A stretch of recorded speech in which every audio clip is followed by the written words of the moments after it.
સલાહના અત્યાર સુધીમાં જેટલા પણ પરિણામ આવ્યા છે ત્યાં માત્ર ને માત્ર આમ આદમી પાર્ટીના ઉમેદવાર જીત્યા છે. દ્વારકાનું સલાહ કે જ્યાં આમ આદમી પાર્ટીના ઉમેદવાર જીત્યા છે. દ્વારકા એટલે આમ આદમી પાર્ટીના પ્રદેશ અધ્યક્ષ ઈસુદાન ગઢવીનો વિસ્તાર છે અને ત્યાં સલાહમાં આમ આદમી પાર્ટીના ઉમેદવારોનું જીતવું અત્યાર સુધીના પરિણામમાં આ કેટલી મોટી વાત છે.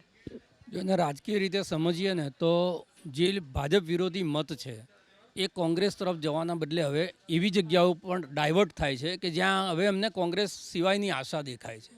એટલે આ ચિંતાનો વિષય 100% કોંગ્રેસ માટે છે અને કોંગ્રેસની એક રીતિ રહી છે કે તમે જુઓ ને સારા કામે કોઈ નીકળે ને એટલે સુકનનો રૂપિયો આપવાની આપણા ત્યાં પ્રથા છે. તમે અમદાવાદ મ્યુનિસિપલ કોર્પોરેશનની અંદર નારણપુરામાં ખોટું મેન્ડેટ આપી અને એક સીટ બિનહરીફ ભારતીય જનતા પાર્ટીને આપી અને એ વખત સુકન કરાયા હતા. લોકસભા વખત સુરતમાંથી એક સીટ બિનહરીફ જીતીને ભારતીય જનતા પાર્ટીની સુકન થયા હતા. અત્યારે 4 નગરપાલિકા બિનહરીફ ભારતીય જનતા પાર્ટી લઈ ગઈ. 162 ઉમેદવારો જે છે એ બિનહરીફ ચૂંટણી પહેલાં જ જીત્યા હતા. જેટલી ટેલી કદાચ ટોટલ કોંગ્રેસની થશે કે નહીં થાય એ શંકા છે જે રીતના પરિણામો આવી રહ્યા છે એ રીતે. એટલે ચોક્કસ વાત એ સાચી છે કે લોકો ભારતીય જનતા પાર્ટીનો વિકલ્પ શોધવાના બદલે વિપક્ષનો વિકલ્પ શોધી રહ્યા છે. ને આપણને વિધાનસભાના ઇલેક્શનમાં પણ દેખાયું હતું કે જે ટોટલ વોટ શેર ટ્રાન્સફર થયો આમ આદમી પાર્ટીમાં, જે 42 લાખ વોટ આમ આદમી પાર્ટી લઈ ગઈ, એ ટોટલ વોટ જે છે એ કોંગ્રેસનો શિફ્ટ થઈ અને આમ આદમી પાર્ટીની અંદર ગયો હતો.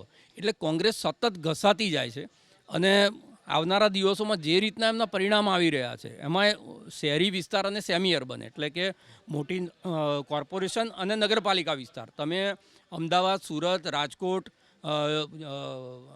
બરોડા આ 4 કોર્પોરેશનને જોઈ લો તો ટોટલ 50 કોર્પોરેટર કોંગ્રેસની પાસે નથી રહ્યા. એવી સેમ સ્થિતિ સેમી અર્બન એટલે કે નગરપાલિકા વિસ્તારોની અંદર થઈ રહી છે. ગઈ વખતે જે પરિણામ હતા એ પરિણામમાં હજી સુધી ખાતું પણ કોંગ્રેસ ત્યાં આગળ નગરપાલિકા વિસ્તારમાં ખોલાઈ શકી નથી. એટલે અર્બન અને સેમી અર્બન જેની ટોટલ વિધાનસભામાં મળીને લગભગ 62 જેટલી સીટો થાય છે, 62 સીટ ઉપર કોંગ્રેસ ભારતીય જનતા પાર્ટીની સામે કોમ્પિટિશનમાં નથી એવી સ્થિતિ ઊભી થઈ છે. આ સ્થિતિમાં આવનારી 5 વર્ષનું રોડમેપ જો કોંગ્રેસે તૈયાર કરવો હોય તો ગ્રામીણ વિસ્તારથી શહેરી વિસ્તાર તરફ એમના સંગઠનને મજબૂત કરવું પડે. શહેરી વિસ્તારના પ્રશ્નો છે એ લઈ અને સડક ઉપર ઉતરવું પડે. લોકોમાં વિશ્વસનીયતા ઊભી કરવી પડે અને એ થાય. 2015માં લોકોએ ભરપૂર વોટ કોંગ્રેસને આપ્યા હતા. જિલ્લા તાલુકા પંચાયતમાં 85% રિઝલ્ટ એમની ફેવરમાં હતી. 5 વર્ષ પૂરા થતાં પહેલાં 80% જિલ્લા અને તાલુકા પંચાયતોમાં ભંગાણ થયા અને એ કોંગ્રેસ પાસેથી જતી રહી. તો તમને એક મોમેન્ટમ મળે છે, એનો આધાર લઈ અને તમારે આગળની રાજનીતિ નક્કી કરવી પડે. 2015માં તમને જે રિઝલ્ટ મળ્યું છે એ 2017માં એને બેવડાવો તો તમે સત્તામાં આવો. પણ 2017માં શું થયું કે રિઝલ્ટ સારું આવ્યું પણ પાછળના 5 વર્ષની અંદર બહુ બધા ધારાસભ્યો ભારતીય જનતા પાર્ટીમાં જતા રહ્યા. 17 ધારાસભ્યો જ્યારે જીત્યા કોંગ્રેસના ત્યારે એક રાહત હતી કે હવે નથી રાજ્યસભામાં જરૂર પડવાની, નથી કોઈ બિલ માટે જરૂર પડવાની, હવે કોઈ નહીં જાય. પણ એમાંથી એ 5 જણા પાછા ભારતીય જનતા પાર્ટી તરફ પ્રયાણ કરી ગયા.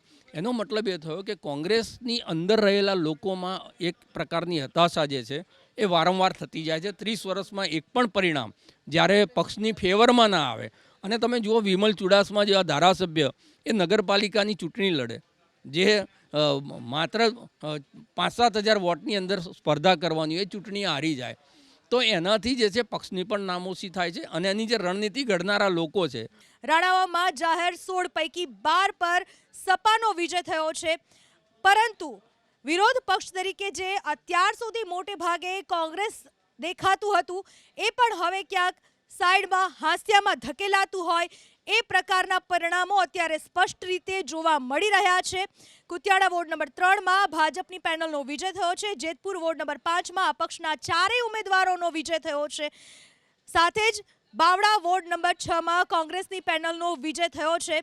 ગાંધીનગર તાલુકા પંચાયતની ચૂંટણી, કુલ 3 તાલુકા પંચાયતની ચૂંટણી યોજાઈ, જેમાં ગાંધીનગરની વાત કરવામાં આવે તો ગાંધીનગરમાં સ્પષ્ટ રીતે બહુમતી બીજેપીના ફાળે જતી જોવા મળી રહી છે.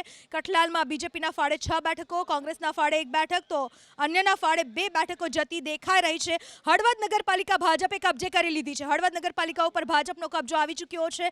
સંતરાપુર વોર્ડ નંબર 3માં કોંગ્રેસના 3, અપક્ષના 1 ઉમેદવારનો વિજય થયો છે. સાથે જ કઠલાલમાં 6 બેઠક બીજેપીના ફાળે ગઈ છે તો ગાંધીનગરમાં 11 બેઠક બીજેપીના ફાળે.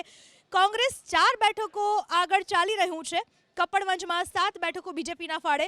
જૂનાગઢ મહાનગરપાલિકા સ્પષ્ટ રીતે બીજેપીના ફાળે જઈ ચૂકી છે, જૂનાગઢમાં ભાજપનો ભગવો લહેરાઈ ચૂક્યો છે. તો પાટણના હારીજ નગરપાલિકા એક એવી છે કે જ્યાં કાંટાની ટક્કર જોવા મળી છે. અત્યાર સુધીમાં પરિણામમાં ભાજપે 9 અને કોંગ્રેસને 7 બેઠક મળી છે.